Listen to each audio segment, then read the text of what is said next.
Coming up next on the CHGO Cubs podcast presented by Toyota and Bet365. What the fog was that? Tyone gives up 3 home runs, and the Cubs offense got lost in the fog. CHGO Cubs next.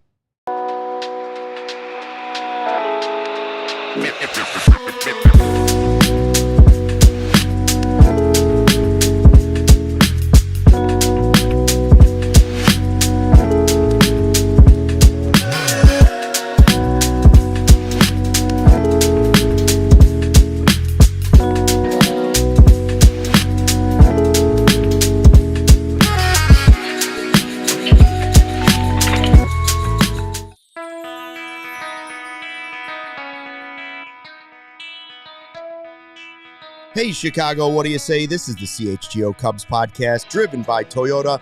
Let's go places and Bet365. Whatever the moment, it's never ordinary. Use the code CHGO365 at sign-up. Cubs lose 3-1 in the fog game at Wrigley Field and fail to sweep the Miami Marlins. Luke Stuckmeyer, Cody Del Mendo, our guy Kevin Wells in the house tonight, and Sarah running the ones and twos. We'll talk about Tyone. We will talk about whatever's going on with Kyle Tucker. We'll talk about some missed opportunities tonight.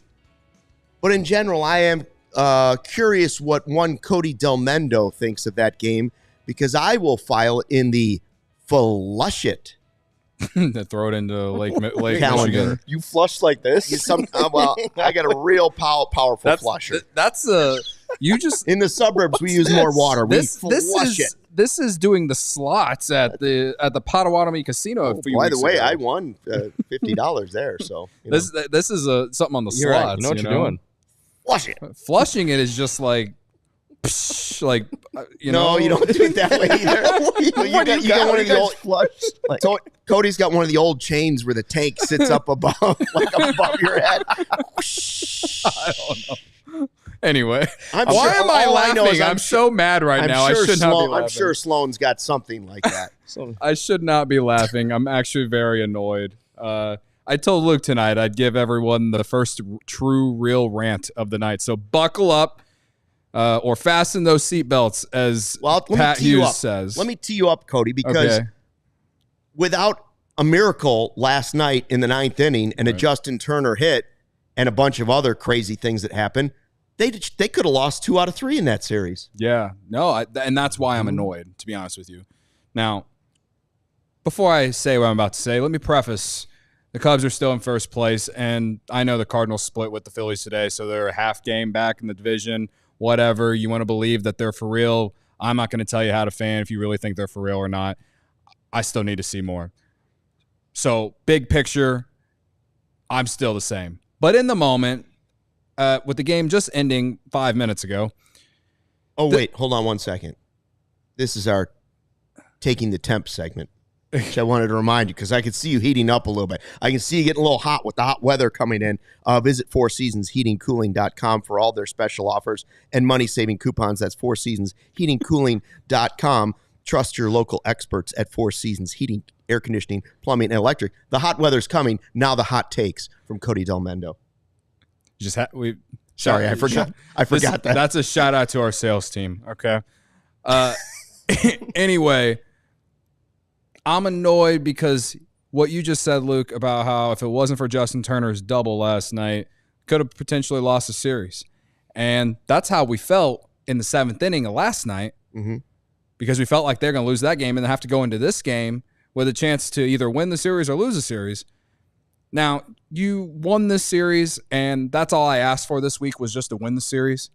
But the what we're seeing, and it's specifically from the offense, like I don't think the defense was bad tonight. I don't think the pitching was bad, even though Tyone gave up 3 home runs. They were solo shots. It was technically a quality start, okay? Those are the facts. But this offense, it is triggering my PTSD in this series specifically. It's triggering my PTSD from last year. Listen, I know Kyle Tucker is kind of struggling right now. This isn't one game where you're like, he had a horrible game. He walked and hit a double. He hit a rocket in that 8th inning that killed what we hoped was maybe an 8th inning rally, but I've seen a few comments and people are like, we need to sit him on Friday. I'm like, no, we don't. I'm going to be there. I don't want Kyle Tucker to sit on Friday. But at the same time, it's not like he's lighting the world up on fire. We've talked about it a little bit over the last week. He has cooled off here in May. And I said this at the beginning of the season, man, this offense goes as Kyle Tucker and Seiya Suzuki go. Yeah, you need Ian Happ to be that good leadoff hitter. He sets the tone, but when it comes to scoring runs, this team goes through Kyle Tucker and Seiya Suzuki. If Kyle Tucker wants to make $450 to $550 million over a course of 10 years, whatever it is, I sit here right now, I'll tell you, I still would pay him because I think he's that good, right? But if he wants that kind of contract, this cannot loom for a month. Can't linger very long. This quote unquote slump, which again I referenced the other day, despite the fact that he is not hitting home runs every day or hitting rockets off the ivy or whatever. He since like April 20th or whatever, he still had a 120 WRC plus from that stretch up until that day. I believe that was on Monday. So it's been a few days. Okay. So he's still above league average hitter during this quote unquote slump that he is in. But the offense, this team still goes as Kyle Tucker and Seiya Suzuki go. And as great as Pete Crow Armstrong has been, dude, why are we bunting with 2 outs? You are one of the most valuable players in baseball right now, brother. Why are we bunting with 2 outs? And you luckily made it because the ball landed in the most perfect spot. But okay, bases loaded, 2 outs. When you are hitting the way you've been hitting, man, why? Why are we bunting with 2 outs?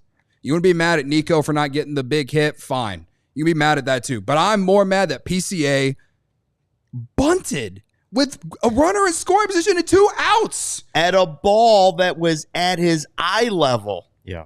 It was almost over his head when he made contact with it. I think that's what I have the most issue with right now. Like, Pete has been great, obviously, leads the team in homers and has been tearing the cover off the ball and making a lot of great plays in the field. But there are certain things that he needs to clean up situationally, and that was one of them. I mean, you got to pull that bat back, man.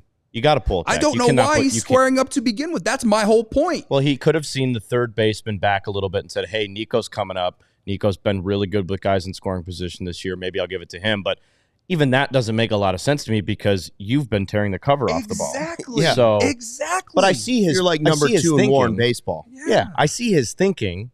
You know, if he sees the third baseman playing back and, you know, he struck out twice, wants to try to get a little bit of mojo, get on base, let Nico have a shot.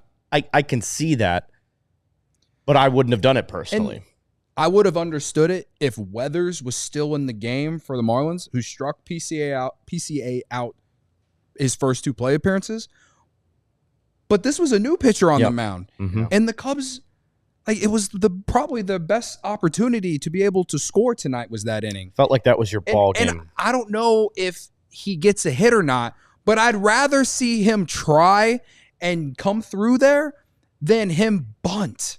And then us have to go through another at bat of seeing if Nico's going to get it done. Nico gets it done more often than not, no doubt. But that's one of those play appearances where I want to see a guy like Pico Armstrong, who I've sat here and praised and just been nothing but positive about for the last month and a half. I want to see that guy come up there and prove that, yeah, this isn't just some month fluke, man. Like, come on. Like, you're supposed to be a leader of this team. You're emerging as a leader of this team. This does not go into how I feel about him as a player or anything like that. Just tonight, I did not like seeing him go up there to bunt with 2 outs. Less than 2 outs, maybe I can get to it because you can't. The team's been struggling to score runs. 2 outs, you're one of the best hitters on the team. You hit a home run yesterday. Go up there and swing and try and carry this team to a win. That's what I want to see. So that's my biggest annoyance about the entire game. And you have every right to feel that way because they didn't have a lot of hits tonight. The opportunities were far and few between. You had an opportunity there with one out. I found the flushing toilet sound effect. I apologize. Do you You're so roll like brilliant. this? That was brilliant. It took me a while to find it. I was found it. wondering what you were doing. It took like 5 minutes. I found it here. You want to hear it? This is what. Play it again because that's what we're doing with this game. We're flushing it. Hold on. By the way, Four Seasons also has plumbing. Yes, they do. So it's not just a temp check. Shout out Four Seasons. It's also a toilet check today. I needed the laugh. Okay, I'm sorry. I'm sorry for the rude interruption. It felt good to be a little irrationally mad about the team. I haven't been irrationally mad about the team very much this year. No. And it felt good to get that. It was not Kevin's take that I was flushing. It was the game. Yeah. Okay, sorry. It's just it's okay to be frustrated with this game because I'll come out and say it. Cubs shouldn't lose a game this week. They shouldn't have lost a game this week. You're playing two teams that you are infinitely better than. That's a really young Marlins team. They're not good yet, but they clearly have some pieces that they're building to. Weathers made his first start of the year tonight. I thought he was outstanding. 25-year-old lefty throws almost 100 miles an hour. He might have hit 100 on a couple of those fastballs. I thought he was great.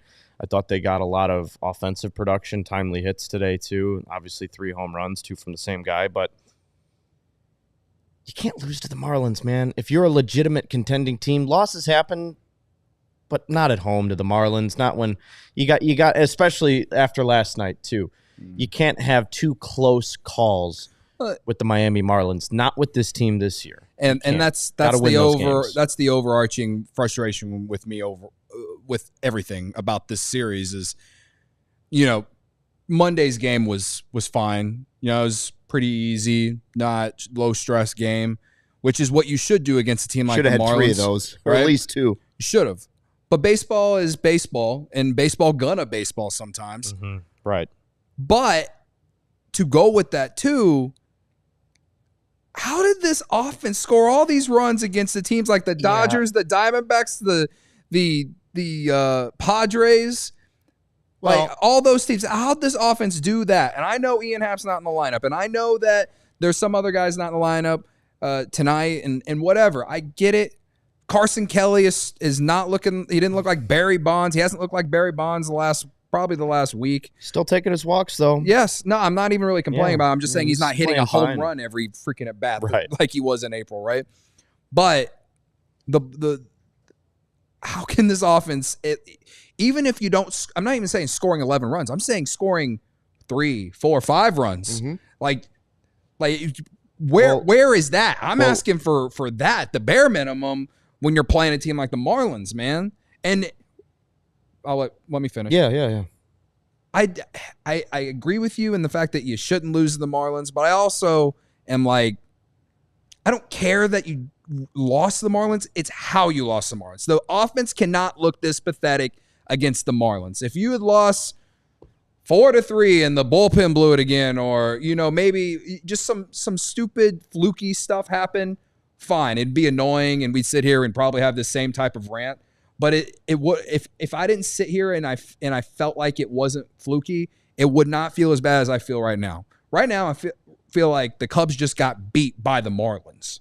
Like the Marlins played the best game they could possibly play, and the Cubs did nothing to try and shift the tide.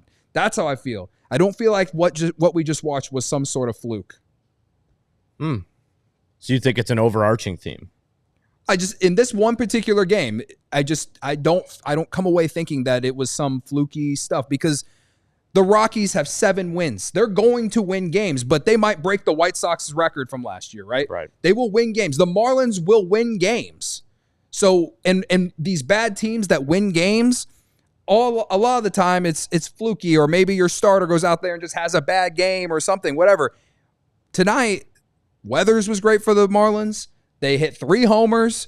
I get what you're saying. Their bullpen was good. Like, there was nothing that the Cubs did that changed the outcome. They dominated the game. Last night, the Marlins could sit in their clubhouse and say, that was fluky. There was a ball we didn't quite handle, and then bad things unfolded after that, and we lost the game. Tonight, the Cubs will look at it and say, well, we got out-pitched and we got out-hit. Mm-hmm. And there's no way around it. Their pitcher was better than our pitcher, and they hit 3 home runs. We hit 1 home run. As somebody just said in the chat, and I would agree, of the 5 hits, even the Kyle Tucker one was a check swing. I mean, Yeah. he didn't mean to hit it down the third base line. Right. And I see what you mean, Cody. Like you're getting flashbacks from the last couple of seasons because it did seem when the Cubs went into these offensive dips. Mm-hmm. And I want to preface this by saying they're still top 5 in almost every offensive category, despite having a couple off nights here. But I see what you mean, and when you watch games like this, it's hard not to look back at last season and say, oh my God, it's happening again. Everybody seems to be regressing at the same time. Yeah. That's what I can't understand. Mm-hmm. And I know one guy changes a lot. Having a guy like Happ take pitches and he works counts and he tires pitchers out. He's just another hurdle that an opposing pitcher has to get over, especially at the top of the lineup. But for me, I don't understand why it can't be everybody all at once. Why is it always – they've had a couple of these games now, back-to-back Wednesdays, where when I've sat here in this chair, where it seems like everybody in that lineup is either just looking ahead to the off day, looking ahead, overlooking the game, or just – I don't know, just having a bad baseball day. Last Wednesday, they lost. Didn't they lose 3-1 to the Giants last Wednesday? Yeah, it was a complete snoozer. All right, we got to take a break. We'll be back in a second to talk more Cubs baseball. I am curious what everybody thinks about the lineup the Cubs put out tonight. But first, hey, baseball fans, if you're thinking about upgrading your drive this season, Toyota's 2025 lineup is definitely worth a look. First up, there's the RAV4. It's versatile, reliable, and always ready for a little adventure. Then there's the Grand Highlander. Plenty of room, super comfortable, great for families and long road trips. Maybe you're looking for efficiency. The Corolla's got you covered. It's smart, it's stylish, and easy on gas. Need something a little bit tougher? The Tacoma brings serious durability. And finally, the Camry. Sleek, fun, and packed with performance. You could check out the full lineup at Toyota.com or stop by your local Chicagoland Toyota dealership. Right now is a great time to become a CHGO diehard. Join our band of sickos and upgrade your fandom today. Get access to our exclusive written content, a free t-shirt, plenty of discounts on future merch and events, plus access to our CHGO Discord lounge where we all hang out and talk Chicago sports, and sometimes it's a bit of a therapy session. Go to allchgo.com for the latest information on how you can join thousands of CHGO diehards already in our community. We can't wait to connect with you on an even greater level. If you ever tried to buy a home, get a loan, or just deal with money stuff in general, you know it can be a lot. Absolutely. I know that. That's why we got to tell you about the Rate app. It's seriously a game changer. You can get pre-approved for a mortgage in minutes without the need to jump through a million hoops. And if you're thinking about a home equity loan or a personal loan, you can secure one in under 15 days. The Rate app also helps you find the best homeowners and auto insurance based on what you actually need. The whole thing is powered by AI, so it's smart and saves you time and, most importantly, money. Okay? And something that is an unexpected bonus, they've added over 800 free wellness videos, stuff like meditation, breathing exercises, stretching, basically tools to help you feel better mentally and physically. So if you're stressed out about a loan or a mortgage, seriously, just let the Rate app handle it. Once that's covered, you can go hit one of their free wellness videos to chill out. I might need to go chill out with one of these Rate videos after this game. All right. It's one app that helps with both your wallet and your well-being. Download the Rate app today to get started. All right, Cubs lose 3-1 to the Marlins, failed to sweep. They had a chance to do it. Would have been their first, I guess you'd call it a series sweep since the A's. I guess you don't call a 2-game sweep over the Dodgers an call actual it a sweep.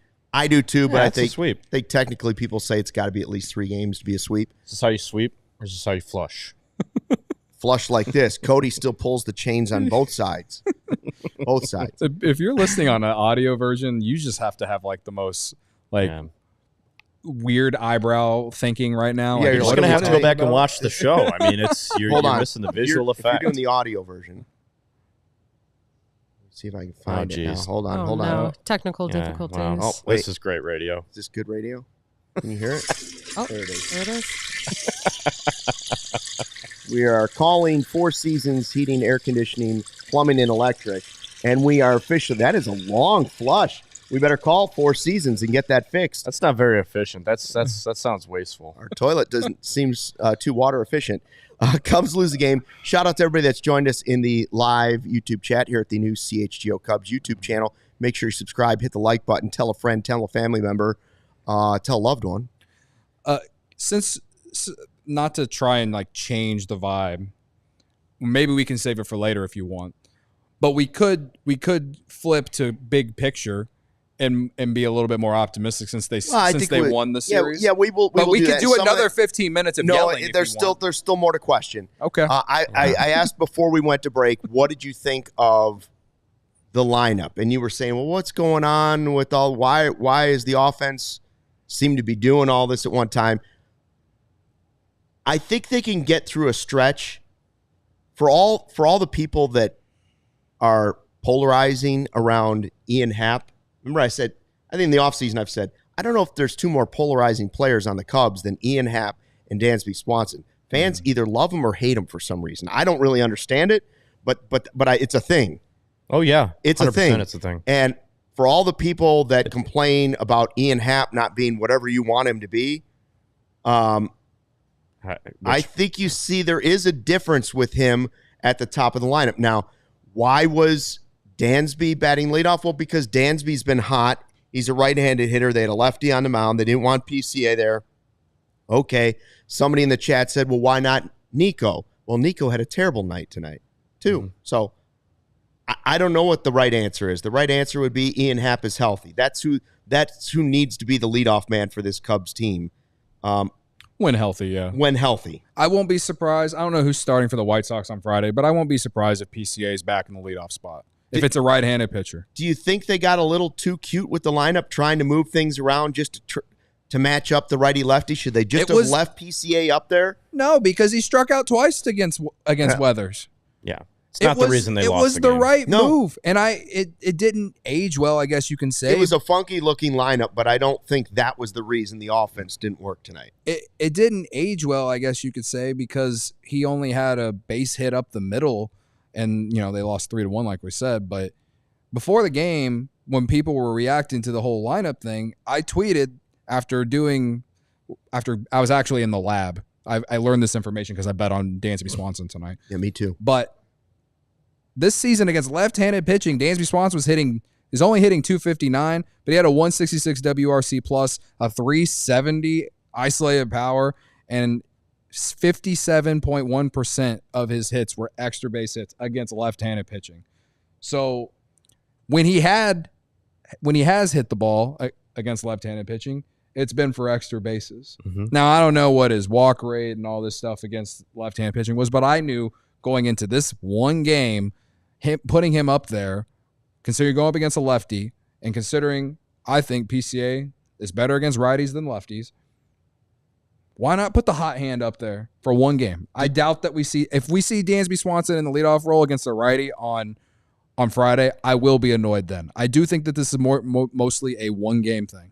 The Cubs starters are out, by the way. It is going to be Horton on Friday, Ray on Saturday against the White Boyd on Saturday, Ray on Sunday against the White Sox. I wanted to see Horton. Hey, by the way, I think it was, go back up, somebody, I think it was Sean Caselli. This is going to sound crazy, but Turner should lead off against lefties. Even if he doesn't get a ton of hits, he takes a lot of pitches and he can draw walks. Bold of you to say, Sean Now, I mean, Caselli. that's if you would have told me that 2 days ago, I would have chuckled. Yeah. But I don't disagree that he does usually see a lot of pitches and give you a professional at bat, even if before yesterday it wasn't leading to the results anybody wanted. I don't know. Batting leadoff, Sean, I love you. I couldn't disagree with you more with that take, just because it's okay, Sean. Leading off is more than just a quality at bat, right? I mean, you have a lot more responsibility on you. You want to get on base first and foremost, but with the way this Cubs lineup is constructed, they're trying to get that guy on base and immediately take a bag. And Justin Turner ain't taking a bag. He doesn't have speed. I tell you, he's not scoring. He's not scoring on a double from first base. I know that's old school thinking, but that is part of the way that this lineup is constructed too. Now, the roster is constructed. I know going into the season, a lot of people were clamoring for the PCA leadoff because of the speed. Yeah. Specifically. If Happ were out for an extended period of time, the guy I would put up there at leadoff, if he can get out of this slump quickly, I'd actually put Tucker at the top of the lineup. He walked in the first inning. I'd put him there like when occasionally KB would go to the top of the lineup. Yeah. I want my best hitter getting the most at-bats. That I don't hate. And if Tucker's more out of the slump, he's my best guy, and that's why I put him there. It's more like when Joe Madden would put Anthony Rizzo in the leadoff role. KB did it like once. He did it a couple times. But he didn't have as much success as Anthony Rizzo did. No. Yeah, agreed. So I just explained why they put Swanson up there. He had a good matchup. He hit a fly ball to center. He hit it pretty hard. But other than that, he didn't do anything against Weathers at least. So didn't work out this time. Sometimes it just works out that way. But I felt matchup-wise it made sense. Now, I will say this related to the lineup. I was surprised that we didn't see an at-bat from Michael Busch or Moises Ballesteros later in the game. Right. I understand why we even said it last night post-game. We knew that Mo Baller wasn't going to start in this game because of the lefty, and it just looked like a bad matchup for him. But I would have liked to have seen him getting at bat. Yeah, I was surprised that, considering how everyone was hitting in this game, it's like, can we get someone else? You know? Plus, can you imagine the first major league hit with the setting of the fog, the cinematic fog rolling in? It's just the reason I think we didn't see Ballesteros is because who are you pinch hitting him for? Probably would have been for Kelly because he was a DH. But Carson Kelly, he's not been, the power hasn't been there, but he's still been getting on base. The matchup wouldn't have made sense for Ballesteros there. Maybe Bush for Turner. I could have seen if Turner came up there in the bottom of the ninth. I bet we would have seen Michael Busch. Yeah. I think that would have been. Kelly didn't Kelly walk in his last? I don't.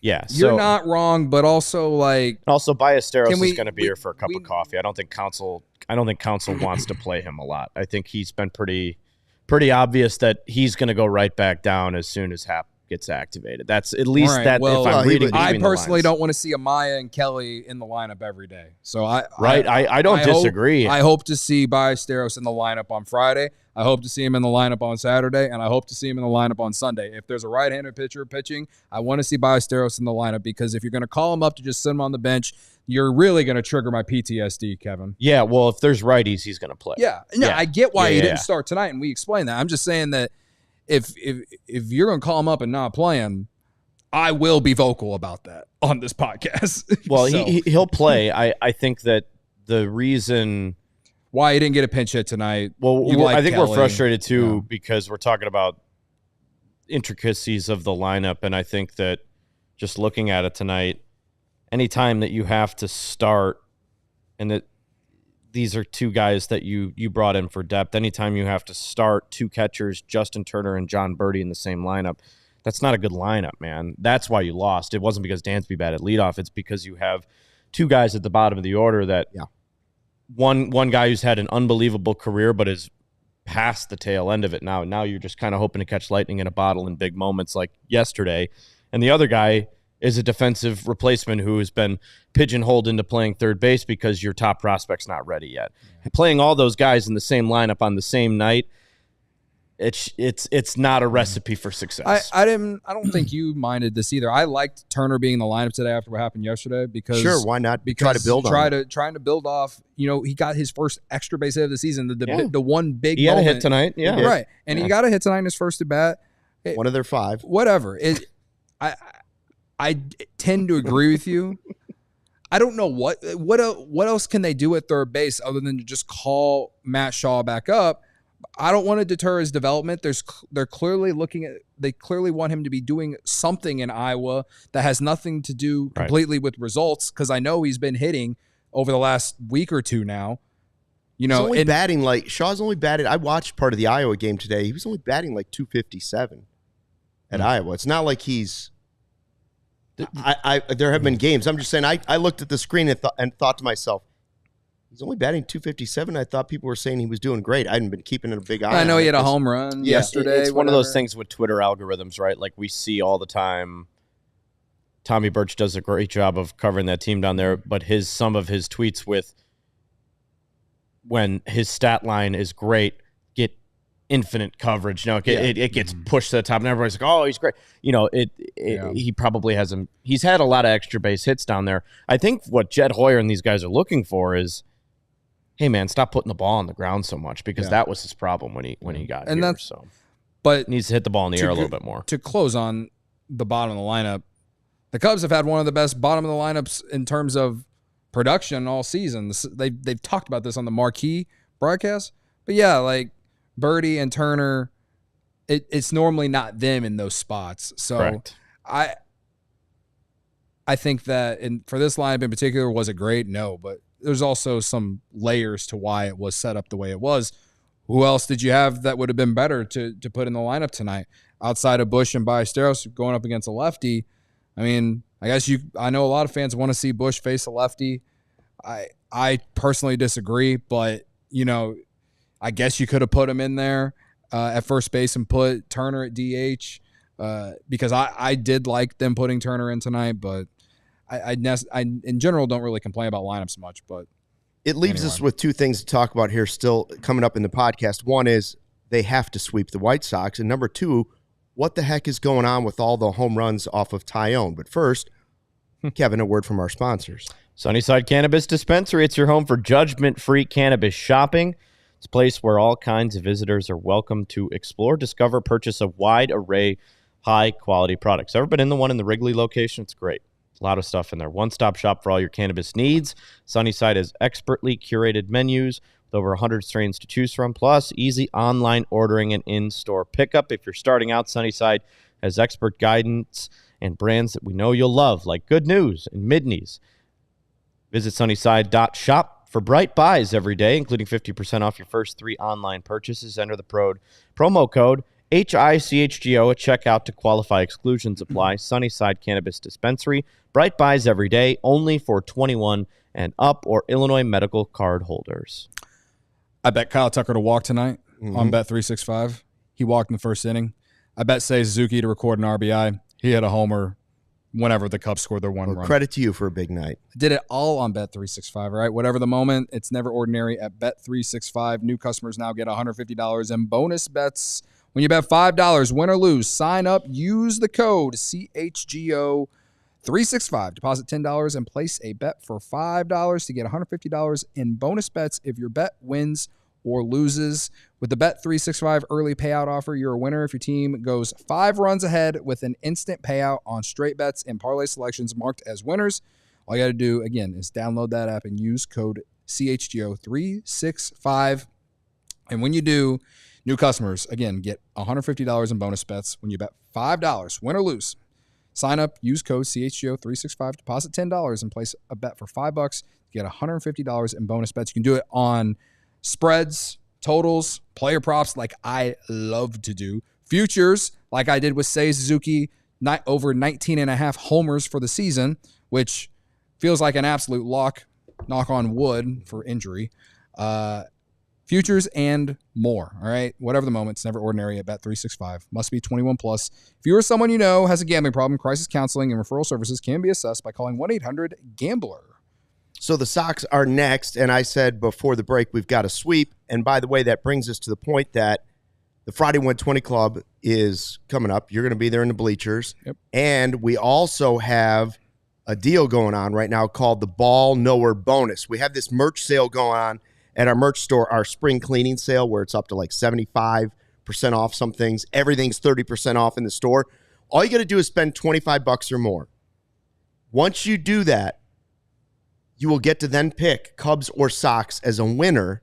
You'll be prompted, Cubs or Sox, who's going to win the series this weekend? The Ball Knower Bonus. If you answer that question correctly and you've spent $25 or more, if you get the right answer, you will be given a gift card in the same amount of what you just spent. So if you spent $26 and you pick Cubs and the Cubs win the series, even if it's just 2 out of 3, you get a $26 gift card. If you spend $300 in the merch store because it's a big sale and there's all kinds of crazy stuff in there, then you would get a $300 gift card if you pick the correct answer. So good time to check that out. Take advantage of the sale that's going on, and take advantage of your knowledge of the Cubs and White Sox.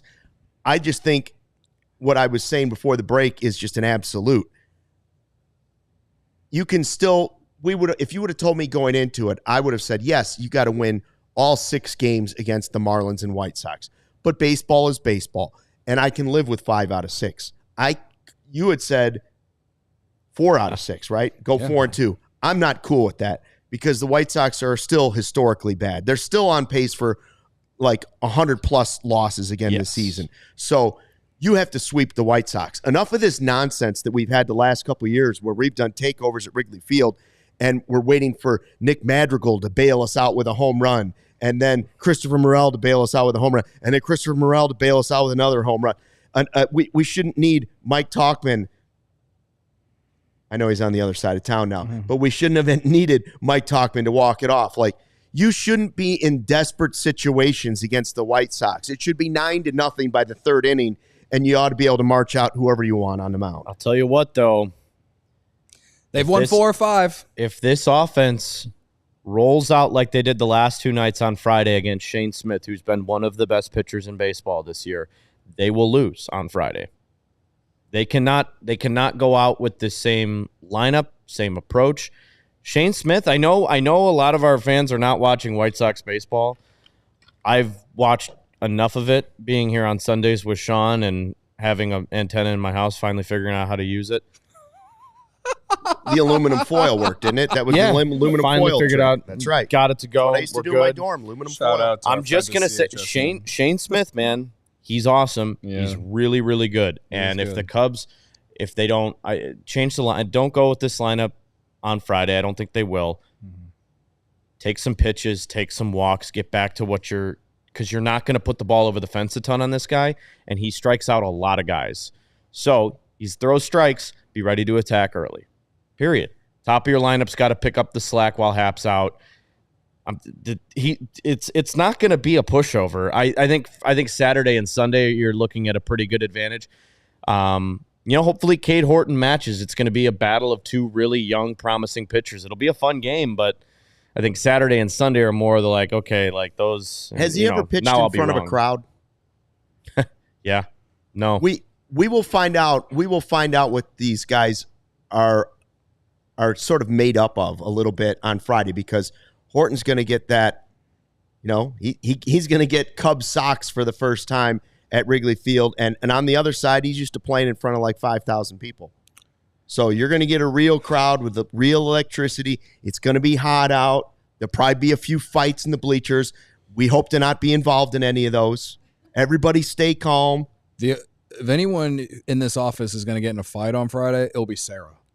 Oh, boy. Shane, because I'd she's agree with sassy. that. No. I'd agree with that. She's sassy. Not a physical fight, but a verbal fight. No, you can't even start the verbal fights. In the heat, people become aggressive. I'm technically off the clock on Friday, is what our great GM Jake told me. Well, so your aggressive behavior needs to be off the clock as well. Listen, just running through some of these Shane Smith stats really quick. He's given up 1 home run in his last 6 starts combined. He walked only 12 guys in the month of April, struck out 26. He's given up 1 home run all year. Okay. 1 home run all year. Listen, man. He's been really good. Well, let me just say, if it's 85 and the wind is blowing out, he will give up more than 1 home run. Let's hope so. You're probably right. Mark my words. Playing against Boston twice, Minnesota, Milwaukee, teams that do put the ball over the fence quite a bit. Yeah, Cubs got to pick it up, man. Better sweep the White Sox this weekend. Yes. I'm sorry, Cody. I'll stick with what I said. I said 4-2 week. I just want to win series. It'd be nice to sweep, absolutely. But I might think differently if this White Sox team wasn't playing well right now. For their standards, they're playing well. They have a winning record in the month of May. Yep. They just won the series against the Reds. Remember, like a week ago, everyone was freaking out about the Reds creeping up on the Cubs. Teams like this can be dangerous. They're playing with house money. Yeah, they got a bunch of young guys coming up and just firing away. They got swept on both sides of town last year. You know that they're coming to Wrigley on Friday with a chip on their shoulder. Whether that means anything or not. It's their World Series. Yes, I know. Luke. It's the World Series. I'm just saying that. Yeah. I'm just saying that as fans, I guess we should absolutely we should expect a sweep because we are better than them. But at the same time, like, it's not one that you can just go in with this rollover attitude of like, yeah, we'll figure it out. You know what I mean? So that's the point I was trying to make. And it does.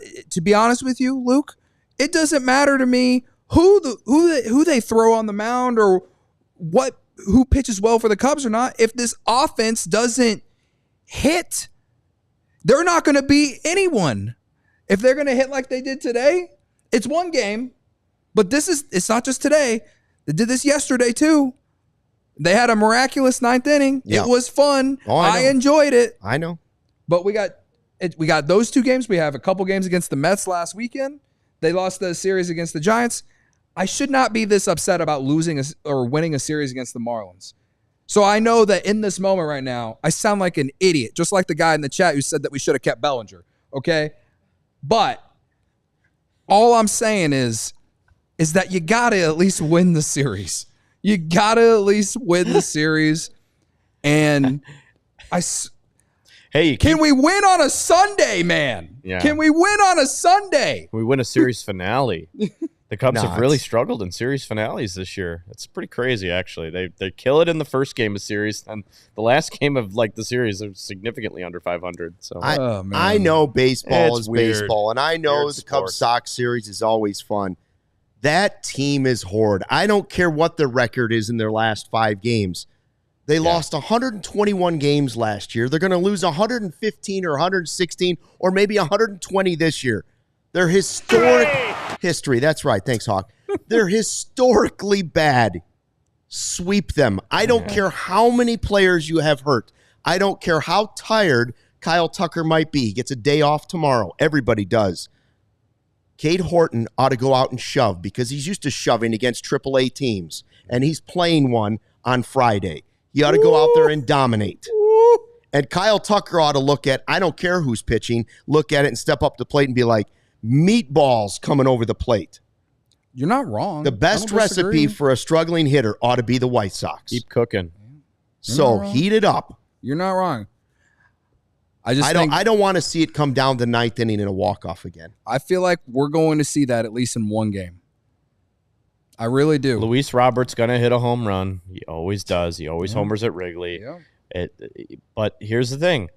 It's different when I can't name 5 guys on their team. Yeah, I mean, here's the thing. The White Sox strength this season, if the Cubs hit well, if they slug it all in this series, they'll win all 3 games. That's the difference because the White Sox strength is their starting rotation.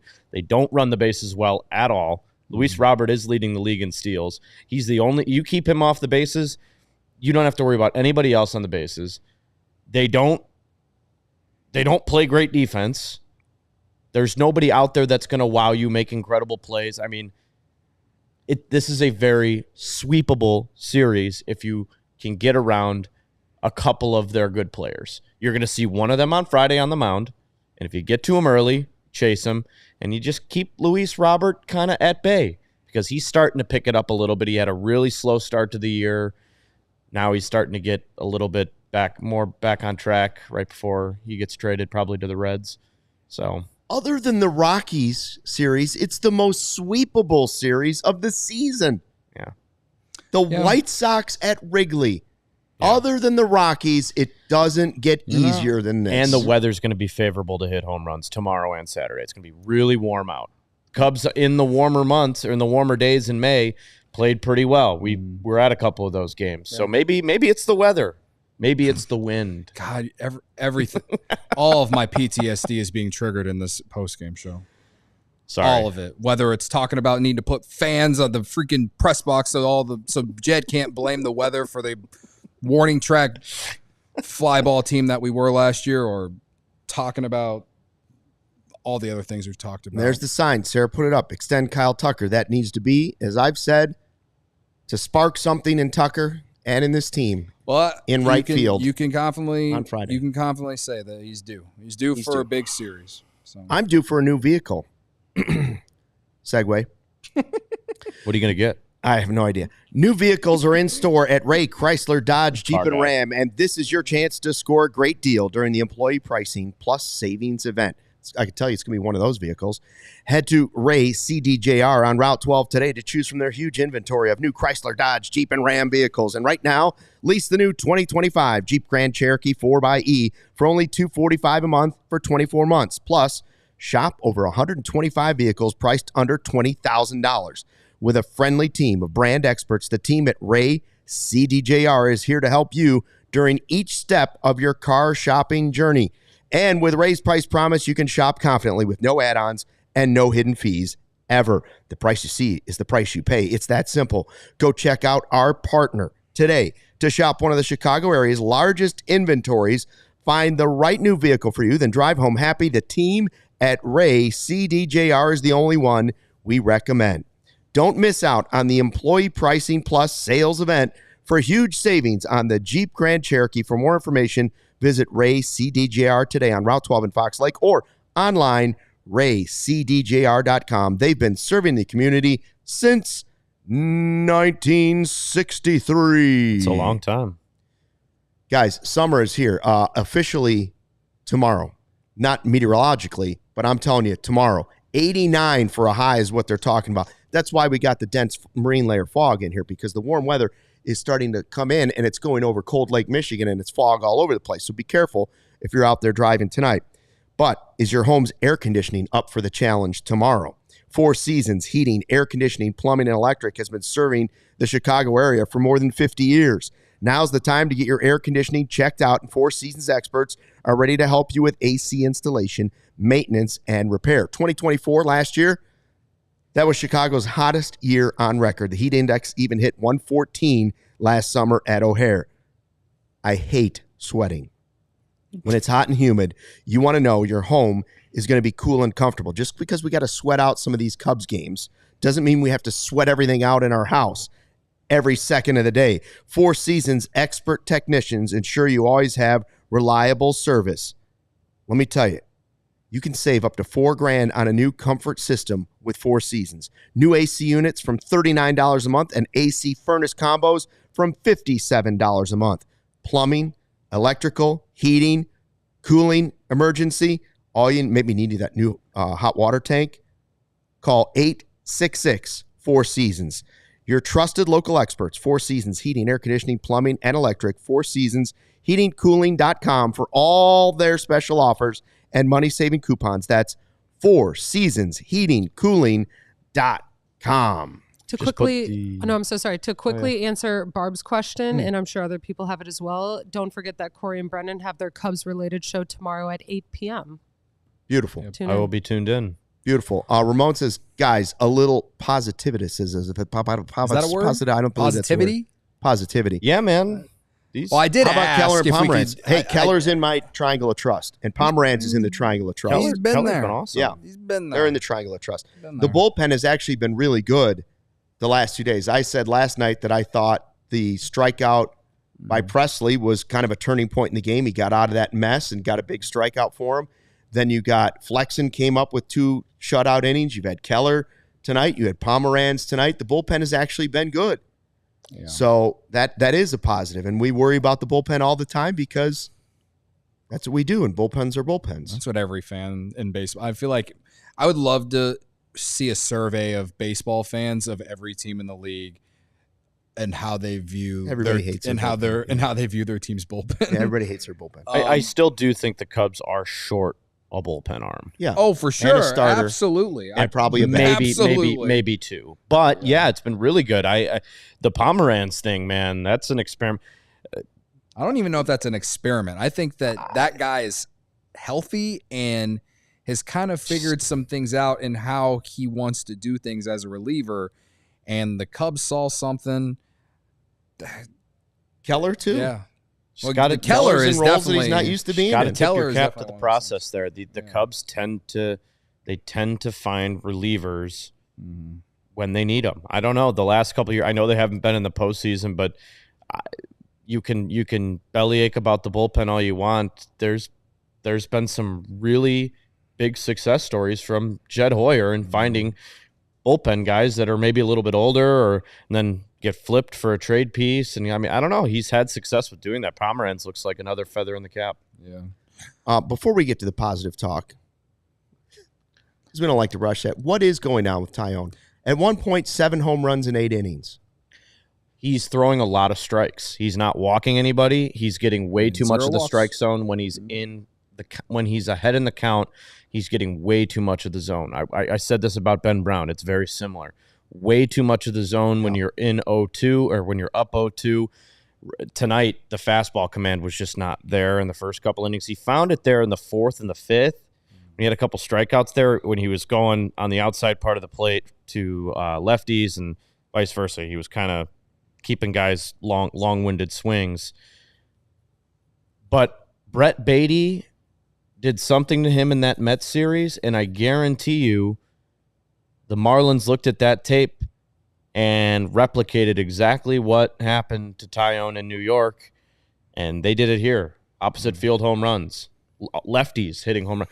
Taillon had been great against lefties. Mm-hmm. Brett Beatty found something in there, and this is where Tommy Hotovy, and they'll have to go back and see, hey, are you tipping a pitch, or is there something you're doing to lefties that lets them know what kind of pitch you're throwing? Because he got rocked tonight. Even those outs were loud. I mean, it wasn't just the 3 home runs. It was line shots to center field, warning track flyouts almost every other inning. I mean, it's concerning. Taillon had a great start. We knew he would kind of fall back to where he's been most of his career. He's a very good innings solid, eater. Solid innings eater pitcher, but he doesn't throw hard enough to get that much of the zone. When he does, this happens. They need a lot of guys to step up with Steele out and now Shota out. He's obviously obviously one of them. You know, he kind of jumps to the top, and they've had other guys. We do have a Toyota Super Chat we forgot to get to, and this is from our guy Steven, $2. This team still lacks killer instinct. Pathetic. I guess referring to the fact that, there haven't been a ton of sweeps, and I've said with the guys they have out, I'm still happy if they're 500 when they finally get Shota back. But with this schedule, they should be 500. They should be above 500. They should be above 500 with some of the teams that they're going to be playing, and then hopefully he gets back at a normal time, and it's not too much longer. But yeah, Taillon for me, I mean, he was better than he was against the Mets. He only gave up 4 hits tonight. Mm-hmm. Did he give up too much contact? I guess he is more of a pitch to contact pitcher, though, even though he has just 7 strikeouts tonight. Technically a quality start. It was technically a quality start. Which 3 home runs, but it was technically a quality start. If you give up a homer, we always say if you're going to give up homers, just do it with no one on base. Right. We probably wouldn't feel negative about Taillon tonight if the offense would just scored runs, right? Yeah. If you give up 3 runs, you probably should still win the game. Yeah, exactly. The magic number has always been 4. Right. So all I know is it was better than the last start. He gave up 4 homers with guys on base, and the Mets are a better team than the Marlins. So I think there's definitely still some form of a concern there. But I also ploy, is that the right word? I don't know. I ask, is he not living up to expectations? To me, even these 2 starts, you're seeing what we basically have seen a lot. Against the Mets, home runs were hit against him from lefties. That's something that I feel like we've seen his entire tenure with the Cubs. Fastball velocity up a little bit this year, which I thought was intriguing at the beginning of the year. Maybe he's definitely regressing back to the mean of what we've seen over these last handful of outings. What will he be going forward? All I know is that if the guy gives you 5-6 innings and you get Shota back and hopefully Cade Horton sticks and Ben Brown continues to take steps forward and you go trade for a starter before the trade deadline, Jameson Taillon is your 4 or 5 starter, somewhere in that range, and that's fine. But I understand we need him to be. I feel like some fans are asking or hoping that he can be kind of like what he was in the month of April now, but we just know that that's just not gonna happen, So just sucks that he had a quality start and lost. Yeah, like I just want to clarify too. I sounded pretty negative about him because I think the trend looking down right now with the hard contact. That's what I'm saying is I hear you. Those could be doubles. There could have been men on base. Those could have been real bad. Yeah, right. He didn't pitch bad tonight overall. It's just the trend of the hard hits are what concerns me right now and getting too much of the zone because, yeah, he had 9 swing and miss tonight. He had 7 strikeouts. He didn't walk anybody. Those are all great.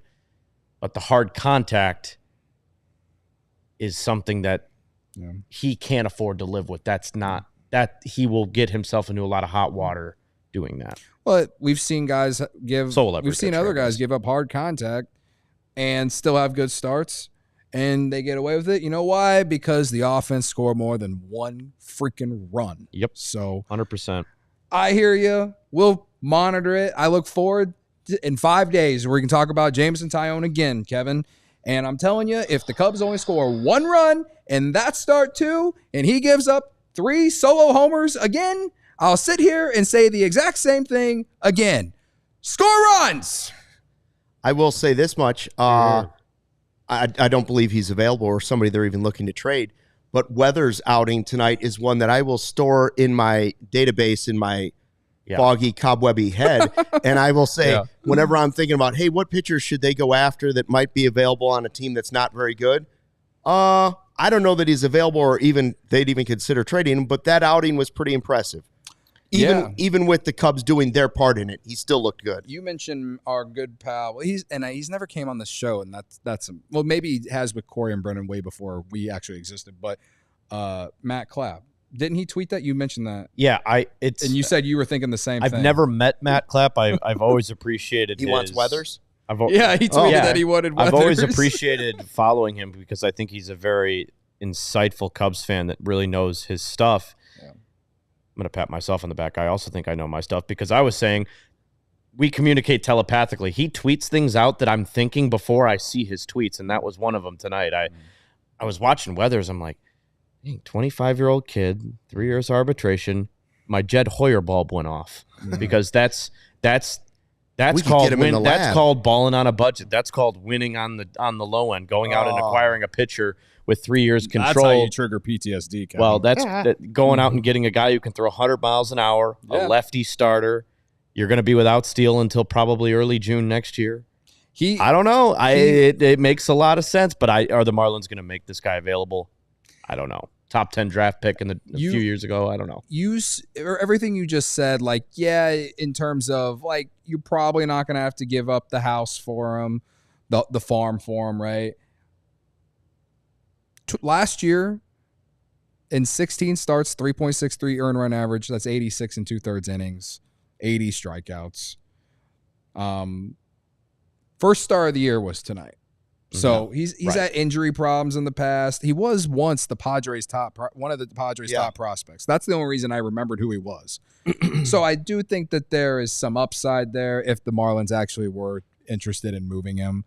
They're going to be trying to sell everybody, so I think that that's what I'm saying. Yeah, but they had some bullpen guys tonight that were pretty good. I don't think it's like you're trading for it's not like you'd be trading for some guy like Dylan Cease.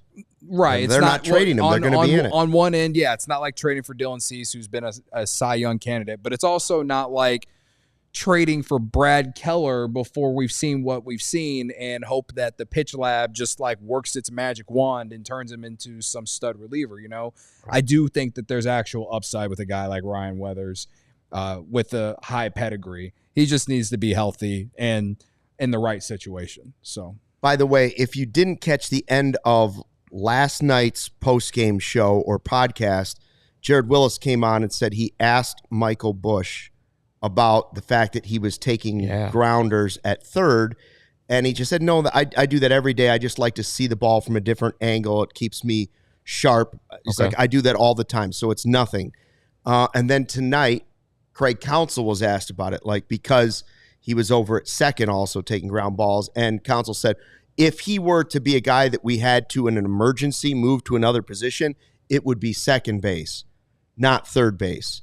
But that, again, would have to have multiple guys be injured before we would have to do something that drastic. So don't expect to see Michael Busch playing anything but first, where he has become a very good defensive first baseman. Yeah. They're not moving him. He's not your answer at third base. You hope your answer for third base is in Iowa. You hope. Yeah, you hope, yeah. Yeah, and it seems like it is. Just got to be patient. Just got to be patient. And that is interesting, though. That is interesting. I've heard, I thought Cade Horton said something similar along those lines of when he was talking to Zach Zaidman on the pregame show before he came in on his first appearance. He said, my goal this year was to become a better athlete. I don't want to just be a pitcher. You know, he was a football player in college. Mm-hmm. They showed all those graphics.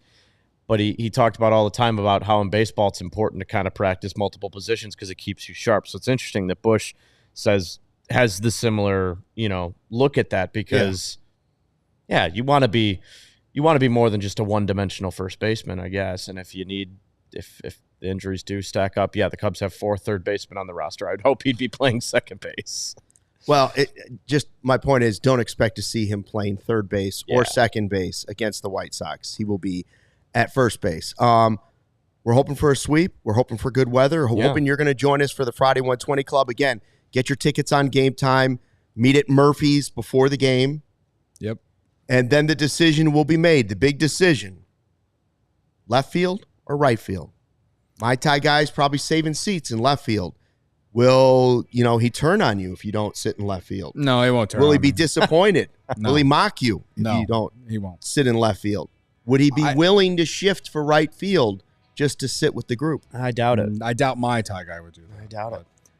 But I don't think it's a bad idea to get Tucker going that way. Yeah, it's a good idea.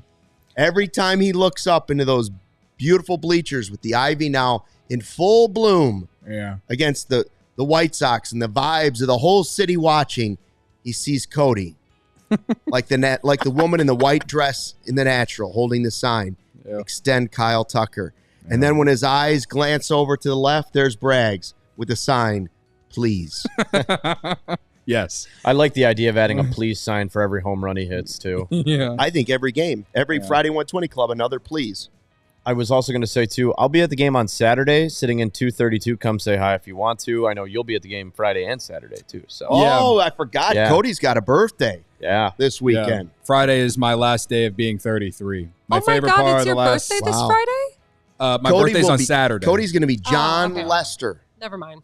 Yeah, I'm gonna Walter Payton. I'm gonna enter my John Lester. You're gonna be older than somebody. Jameson Bring Tyone. Cody cupcakes or cookies, or someone bring something for Cody on Friday though.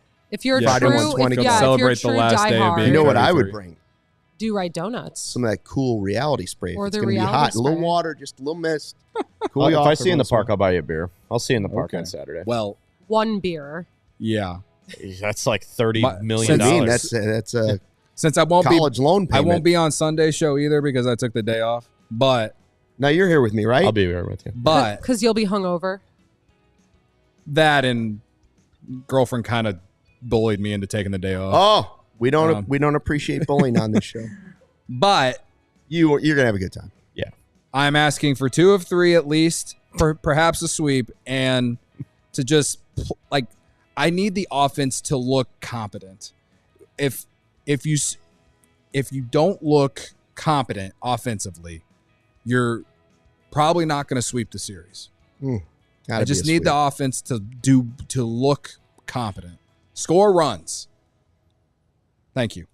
Anyway, and exciting news as we leave the show for tonight. Barb has just declared I can make him some turkey meatballs, and if that doesn't say happy birthday and good luck for year number 34. I love this chat. Cubs lose with a side of Taco Bell. Okay, go ahead. She only feeds them to the dog next door and for Cody's birthday. Cubs lose 3-1. Thanks for checking out the CHGO Cubs podcast presented by Toyota and Bet365 right here on the CHGO Cubs YouTube channel. Make sure you subscribe. Tell somebody about it and like it. Please. Corey and Brennan with the podcast tomorrow. Until then, thanks for watching and listening, and fly the W. We all silly like the mayor.